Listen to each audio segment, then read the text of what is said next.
ഗെത്സമനയിൽ നിന്ന് പുറത്തു വന്ന രംഗം നിങ്ങളൊന്ന് കണ്ടേ. അന്നേരം പടയാളികൾ അവിടെ വരുന്നു, കർത്താവിനെ പൂട്ടാനുള്ള പ്ലാനുകളെല്ലാം തയ്യാറാക്കുന്നു.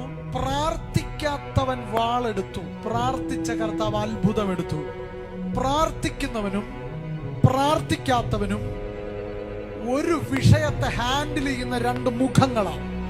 ഒരേ പ്രതിസന്ധി പ്രാർത്ഥിച്ചവന്റെ മുമ്പിലും ഉറങ്ങിയവന്റെ മുമ്പിലും ഒരേ വിഷയം വരുക. പ്രാർത്ഥിക്കാത്തവൻ പെട്ടെന്ന് വാളെടുത്തു എന്ന് പറഞ്ഞാൽ ആ വിഷയം അവിടെ കൊണ്ടൊന്നും തീരാൻ പോകുന്നില്ല. നീ വാളെടുത്താൽ അപ്പുറത്ത് കുന്തം എടുക്കാൻ ആളിരിപ്പുണ്ട്. ഈ വിഷയം ഇവിടെ കൊണ്ടൊന്നും തീരാൻ പോകുന്നില്ല.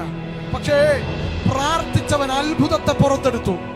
ഇന്നു പകലിൽ നിങ്ങൾ തന്നെ തീരുമാനിക്ക്, ഒരു വിഷയത്തെ ഞാൻ വാളുകൊണ്ട് നേരിടണമോ, ഞാൻ അത്ഭുതം കൊണ്ട് നേരിടണമോ?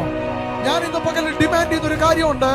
ദൈവസഭയ്ക്കും കുടുംബാംഗങ്ങൾക്കും അഭിഷിക്ത ഭക്തന്മാർക്കും എതിരെ വരുന്ന സകല വെല്ലുവിളികളെയും അത്ഭുതമാക്കാൻ എന്റെ ദൈവത്തിന് കഴിയും.